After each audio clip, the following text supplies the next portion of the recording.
Thank you for joining me on HogvilleNET YouTube Live. I'm Kevin McPherson. We got another early one. We're going to try to get through it as quickly as possible, but it seems to be more momentum. I think it was May 31st when I came on and said Arkansas had a source telling me that the Razorbacks men's basketball program had multiple international players that they were looking at, on some level pursuing, looking to add to the roster. We speculated, but there's really only one maybe roster spot to fill to get to a nine deep, a depth piece on the front line, but there were multiple names, two of which weren't shared with me at the time, or excuse me, one of which was not shared with me at the time. Two that were, but I couldn't speak on. This source didn't want me to, disclose those, and then one was Mika Mirrodin, who we'd already covered. So a total of four. Igor Rezov, who we've talked about a lot, the 6'11" big from Russia, was one of the two that I got more source information on, so I was able to go ahead and divulge the name. The other name that I was given but can't share, I still don't have any more source information on, so I'm stuck sitting on it for now. And then, of course, there was the extra one that the name wasn't shared with me, and these were all international players. Well, things are starting to maybe kind of sort out here in terms of another big man that's in the mix. Now, this wasn't a name that was shared with me that I had the other name that I can't divulge yet. It's not this new name that has emerged. And the name I wasn't given, I don't know. I don't know if that's who that references or not. So that leaves him a bit of a man of mystery for me in terms of what I got a couple of weeks ago. And we've been talking a lot about, how the staff has acknowledged that something could drop soon, should be dropping soon. When I asked, is that an international player, knowing I'd already been given a list of international names, player names, could be. Remember, that was the pushback. And then there just hasn't been any comment either way, denial or, acknowledgement of some of the names that have been produced from me to the staff. Once it was Rezov, didn't get a denial or a confirmation. And then the most recent name, and we're going to go over that today. This came onto my radar yesterday. Again, this is not a name that I'd been given or heard before. It really just kind of became prominent yesterday. And I think I started putting out a series of cryptic GIFs on Twitter or X once I heard this a little before 2 p.m. Central Time. So this is literally something that just kind of came onto my plate yesterday. But another 6'11" Euro big. Remember, Rezov from Russia, this young man from Bosnia, another 6'11". But this one goes as a forward center, 265 pounds from the last listing I saw. But his name is Elmir Javich.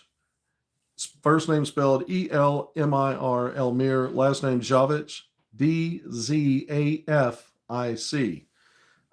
And this is, again, international player as it stands now.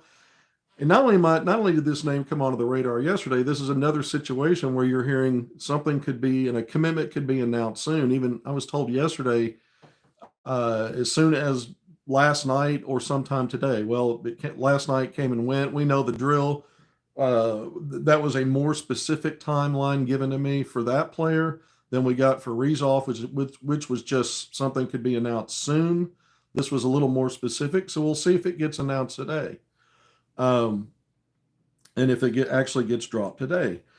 I think there's several questions that go with this player in this situation. So let's talk about the player first, and then we'll kind of try to jump into a little bit. Well, does this mean that Rezov is no longer part of the plan and it's just this guy? If you're only looking to add one, and that's been kind of the thought process here, then you're thinking, well, that must be, by association, that must mean one or the other.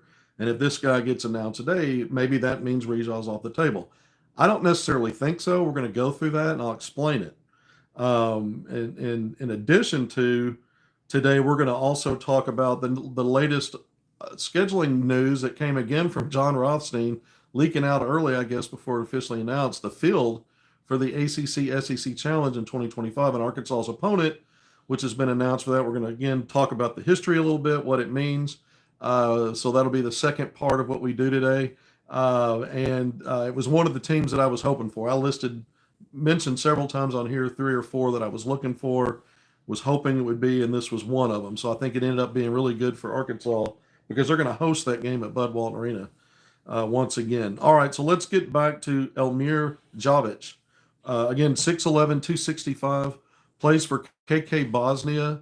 And it's one of those things in the Euro leagues. This is the Adriatic League that he played in, and it's very sparing stuff. I mean, did not see a lot of court time this past season, playing on the upper division a little bit and just a little bit even on the lower division. But between the two, just cobbling together the two, I think he appeared in a total of 11 games and a total of 67 minutes. So average, 6 minutes per game.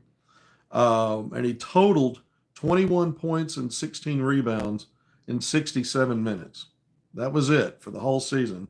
At least if there's still, if there's any other data out there that I didn't see, then I'll come back and we'll talk about that. But that's what I was able to find. And in those 21 points, he was 9 of 14 from the field, most everything coming around the basket, 3 of 10 at the free throw line. So that's how he got his 21 points, again, 60 rebounds.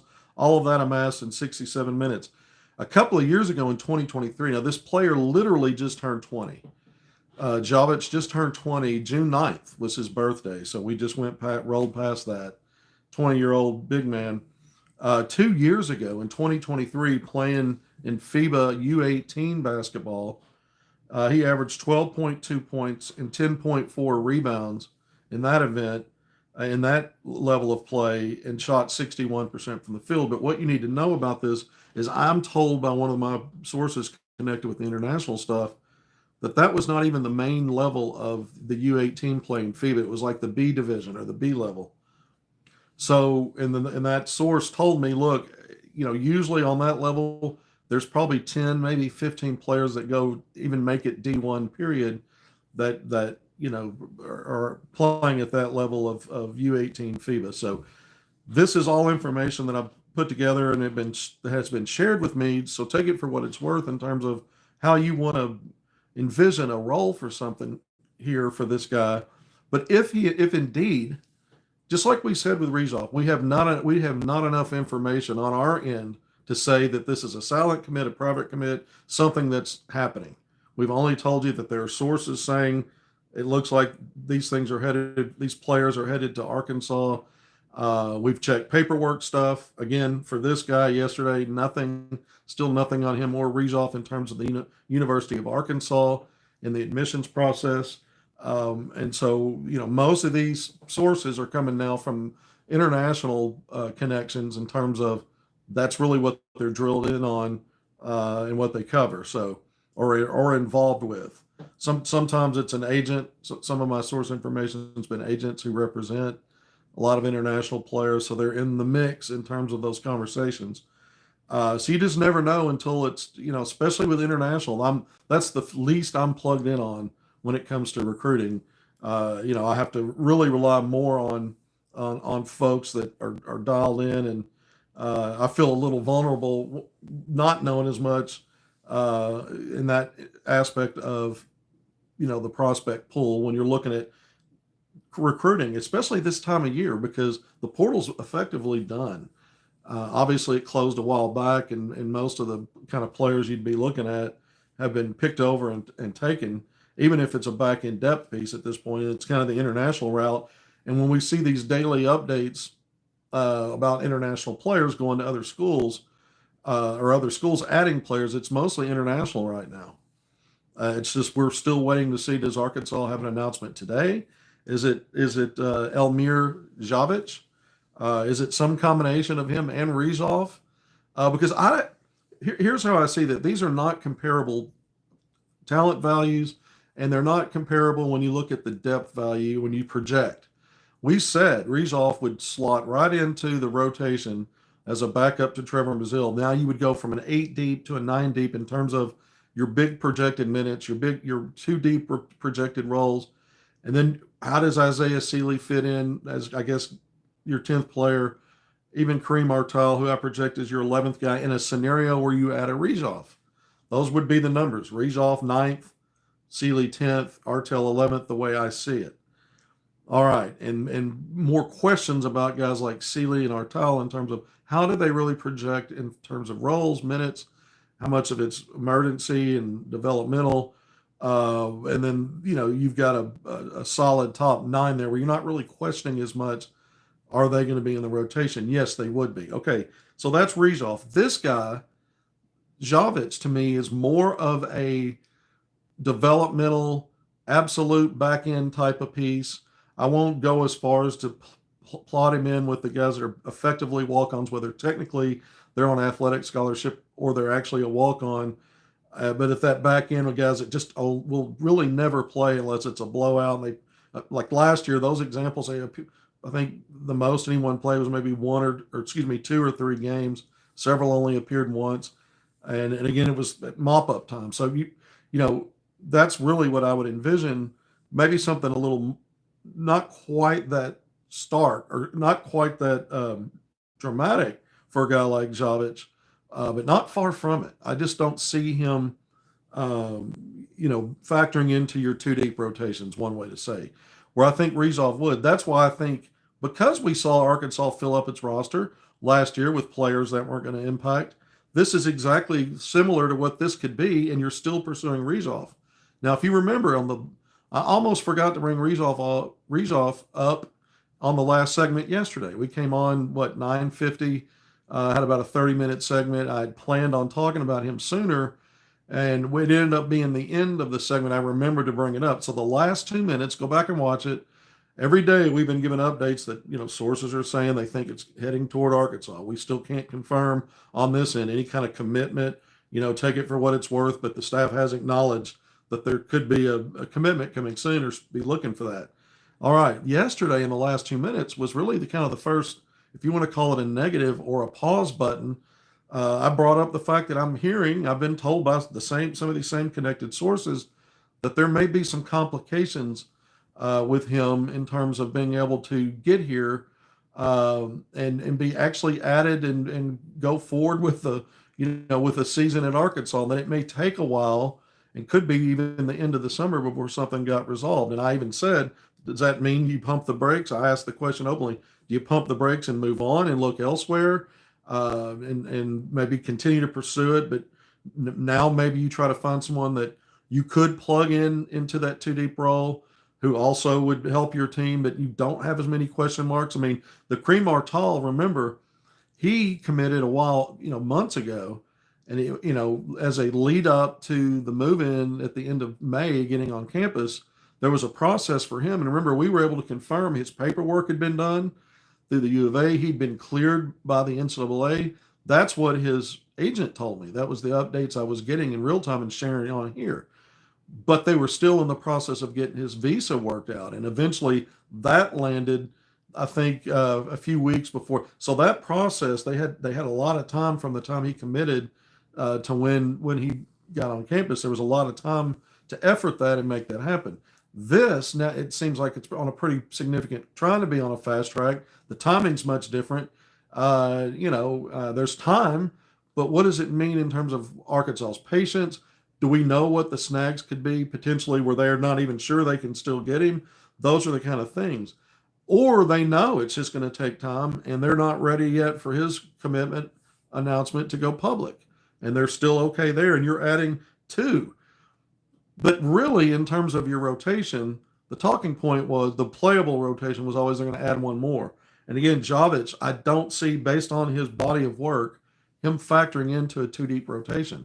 If I'm wrong, if Arkansas adds this guy and I'm wrong about that, well, that the reasons why it makes sense would reveal themselves later. They're not revealing themselves to me now. I've watched highlights of the guy. I'm not going to bang on him, but everything's right around the basket. It's very methodical from the highlights that I saw. And this looks like a Kenny Payne, big man project development situation where you bring him in. Definitely a big body in practice to bang on. Maybe there's some elements that they can work with and get him ramped up sooner rather than later. But the folks I've talked to about this see him more as a development, long-term situation if it pans out, whereas Rizov would be plug and play immediately and adds to not only the depth, but the strength of your front line and the versatility of your front line. And so I see these as two different types of additions where you could bring into in a guy like Rezov and Javich. Now we'll see if anything ever becomes public with either one of these guys. Again, with the international stuff, there are extra elements of difficulty just in terms of getting a guy committed, because once that goes public, there are expectations, and it would affect any other players you try to recruit if you let a commitment go public on a guy that you're not really sure you're going to be able to get in the fold. Remember, it was Vladimir Visic. Calipari pursued him, recruited him, got him signed late. It was kind of late, like we are now, maybe even later. And at Kentucky in his final year, and the guy that by the time they got everything sorted out, ironed out, and handled through, I guess, visas and NCAA clearinghouse, all of that, he only played 15 games, so he missed half the season. And so then it becomes, well, is the coach okay with that, because they see the player as someone weren't going to use a whole lot anyway, and they're willing to go ahead and ride that out. That could be the case again for Rezov. Do you go ahead and just pursue that at some point, let it become public, and then you just roll the dice a little bit in terms of how soon can you get him, and how much might you have to play without him? Again, these are just unknowns right now, things we don't know. But talking about Elmir Javich, we'll see what happens with that. Is this a real thing that's going to materialize? This has come onto the radar awfully fast. So that doesn't mean that it's not true. It just means maybe keep an eye on it without any expectations that you're going to hear a commitment. And then if you do hear of a commitment, just have, tamp down the expectations on what this means in terms of really bolstering your quality depth in the two deep. Again, I need to see more and maybe hear more. But again, the stuff I've put together kind of points to maybe a back end of the deal situation where you're looking beyond this year in terms of maybe you can develop him and be someone to help you later. All right, 17 minutes in. That's what I've got this morning in terms of Arkansas still working on this second roster for John Calipari, the 2025-26 season. We're getting more and more scheduling news though. Daily, it's a little bit of a drip, right? It's just little stuff here and there. We're waiting on the big stuff, the full picture, the whole scene.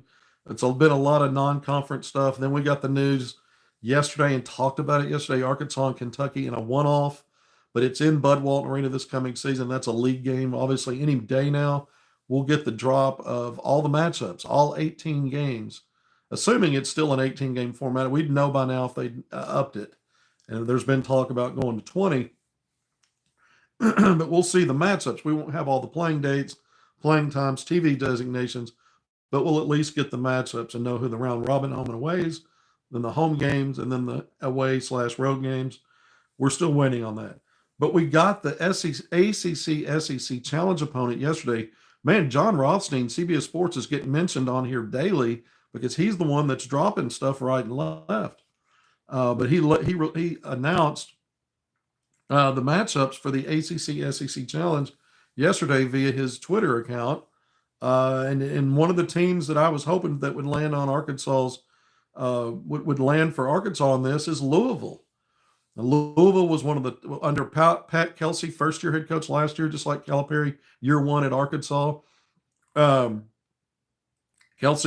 did a really good job at Louisville, one of the top three teams in the ACC, I guess arguably the second best team behind Duke, and was an NCAA tournament team. That was a league that typically gets more than its share of NCAA tournament at large bids. Not very many last year, and the league didn't do very well in the NCAA tournament.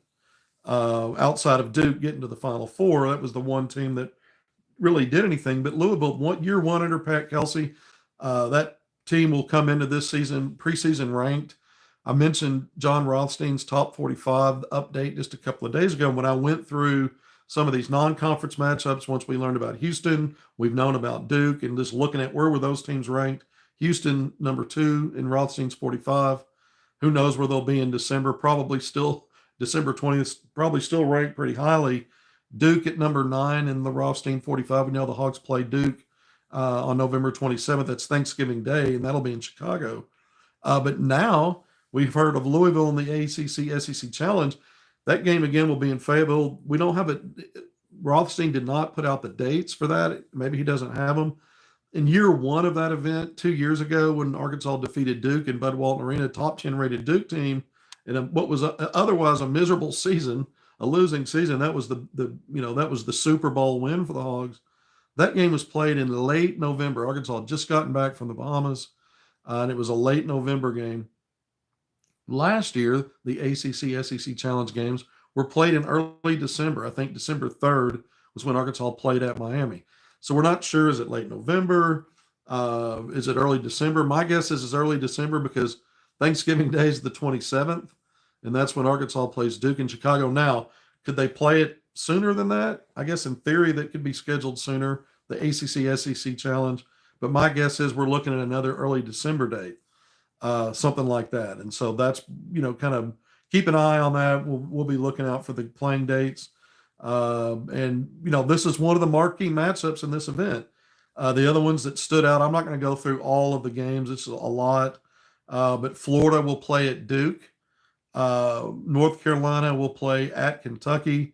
North Carolina State, which was, I wasn't real low key about it. I said, the Will Wade factor. I'd kind of like to see that matchup. Louisville's fine, but North Carolina State playing at Auburn is one of the matchups. And then we've got Clemson at Alabama. So to me, those are kind of the marquee games of this event when you look at those matchups in the Louisville and Arkansas, because again, both teams should be ranked when that game goes off. It'll be a big time matchup. Now, when you look at this historically, let's see here. I'm trying to read.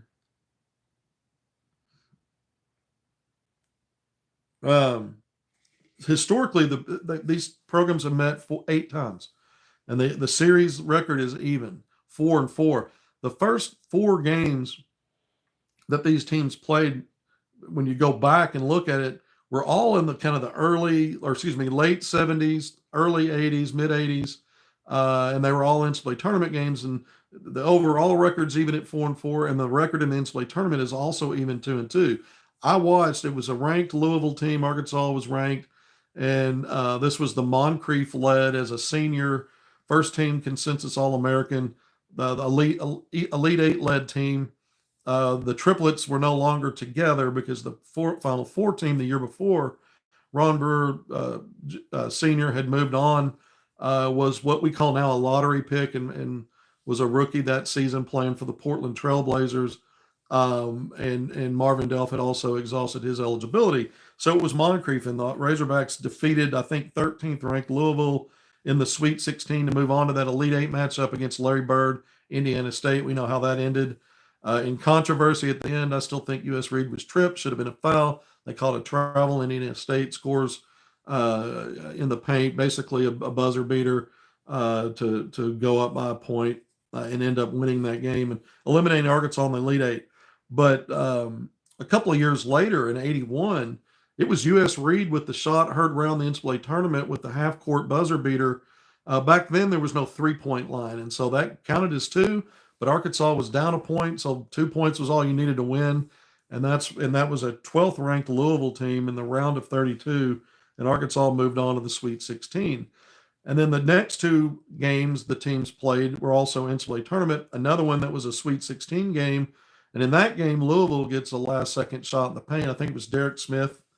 I think if I'm remembering correctly, I should have looked this up before I came on. Kind of a fadeaway. Loose ball fadeaway and knocks it in, and Louisville wins by 2 and moves on to the Elite 8. And I think that Louisville team is ranked 2nd nationally.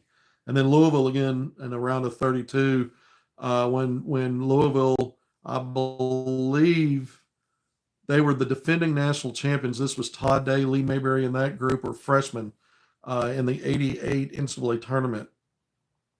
Was it 88, 89? And those guys were freshmen. And so, is that right? 88, 89? I think so, because when they were sophomores, 89, 90 is when they went to the Final Four. So they lost to Purvis Ellison in Louisville. So the first 4 matchups were all big mega type matchups, and they were NCAA tournament. So obviously, not so much quality when you look at the strength of both teams after that. But again, the overall record's 4-4. The last time the teams met were just 3 years ago, and ironically, that was in Maui. We know what happened over there. Arkansas ended up finishing third over there. The big overtime win over San Diego State, a ranked team at the time, a team that would go on to be the national runner-up. But in the first round, Kenny Payne, it was year one for him in his 2 years at Louisville as head coach. He was the head coach. Louisville was not very good, and Arkansas destroyed Louisville 80-54. So that's the last time the two teams met in the 2022-23 season. That was November in 2022, again in Maui, 80-54. Not a lot to say there other than some interesting things. Trevor Brazile, it was his first year at Arkansas, and he had a really good run out there in Maui in the semifinal game against Creighton that Arkansas lost, and then the third place game against San Diego State. He played outstanding. But in the round one game was one of those games where you scratch your head with Brazile and go, where was he that day? 0-2 from the field, I think 3 rebounds. It was a blowout win. You didn't need him to be better. But Brazile gets another crack at Louisville this upcoming season in Bud Walton Arena. Brazile does. The other interesting thing was not only was that team coached by Kenny Payne, the head coach there, but L. Ellis. Remember L. Ellis? He played in that game. I think he scored in double figures maybe. I don't know. Arkansas did a really good job defensively on him. I'm not even sure now that he did lead him. He was the team's leading scorer on the season, but Arkansas drilled him. L. Ellis was on that team, and L. Ellis, remember, transferred to Arkansas for a one season, that forgettable final season under Eric Patrick Melsman in 2023-24. And so there's some storylines there in terms of Louisville, the Kenny Payne connection. Brazile will be playing them again, and the L. Ellis thing, so that's what that is. But Rothstein, I meant to say this, and I think I got sidetracked. Let's talk about Louisville a little bit. I mentioned Rothstein's top 45 and the fact that Houston is second ranked right now. Again, it's June, but we know Houston's going to be preseason top 5 unless there's some kind of problem, injury, or whatever that devastates it. I mean, whatever. That's what they're going to be. Some will have them maybe even picked as the team, the favorite to win it all, coming off of a national runner-up season. Duke at 9, and so you're looking at non-conference in Louisville. Rothstein has Louisville at 17th ranked. So that's really good. That's really good preseason. So this could be a situation where you've got two ranked teams when Arkansas and Louisville play in the ACC-SEC Challenge. Mikael Brown Jr., a top 10 rated 5-star guard, is kind of the headliner in terms of a newcomer that's going to be penciled in that starting lineup, just like I have it for Darius Acuff Jr., Arkansas's top 10 rated 5-star guard. And this is interesting because these guys obviously competed in the McDonald's All-American game. They were teammates in the Nike Hoop Summit in a game that went to overtime, and a really close game, and Acuff starred in that game. But Mikael Brown Jr. ended up, I think, 17 or 18 points in that game, but he shot a ton of free throws at the end because the world team kept fouling to try to stop the clock down multiple possessions, and he was knocking down free throws. And then I'm trying to remember if he was in the Jordan Brand Classic, but either way, Mikael Brown Jr.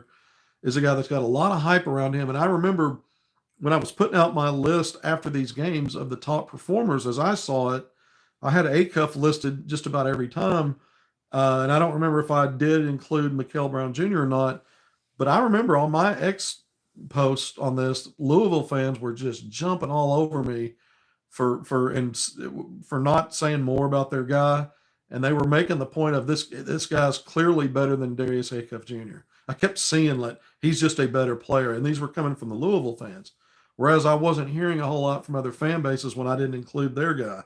It was just odd. I thought, wow, that they're showing some extra hate, I guess, for anything Calipari touches, or just the fact that they want their guy to be the top-rated point guard, and they don't like it that Acuff is. Whatever it was, I saw a lot of that, and I thought that was interesting. And now we get to see these guys go head-to-head. So there was, that's, for all the Big Blue Nation stuff with Arkansas fans and the buildup, we talked about it yesterday when Arkansas plays Kentucky. This is not that, but I do find it interesting that the Louisville fans were already dialed in to comparing their guy to Arkansas's guy and already starting to, make absolute declarations. Our guy's better. Well, we're going to find out. We're going to find out, and hopefully both guys are in that starting lineup. And we get to see plenty of the head-to-head there. Another guy Arkansas fans are familiar with that's returning and listed as one of the returners as a starter is Casey Pryor, the transfer forward over a year ago that Arkansas kicked the tires on Calipari, ended up committing to Louisville. He's a frontliner. They lost several players off, again, a really good Louisville team in year one under Pat Kelsey. So that's an interesting matchup. We're just over 30 minutes. Thank you for joining me on HogvilleNET YouTube Live. I'm Kevin McPherson. I don't know if I've got to hit the road here in a little bit. I'll be gone most of the day. So I don't know if I will jump on live if there's an announcement for Javich. We've kind of covered it here. And I do, again, if this was a Rezoff quality level of addition, we would come back on live, even though we've said a lot about him as a player, how it looks. We would bring even more to the discussion once that, if and when that becomes official. As far as right now, I don't know that I'll come back on live if we hear something today, which we very well could on Elmir Javich. But you've got the name, you've got a little background on it. I hope that's a little useful for you. Thank you for joining me on HogvilleNET YouTube Live. I'm Kevin McPherson. If you haven't done it already, please hit subscribe, like, and share. If we need to come on for anything breaking, we will. But, again, I don't know that that'll happen. I do plan on being back on tomorrow. But until then, thank you for being here. We appreciate all of you. Take care of yourselves. We'll see you soon.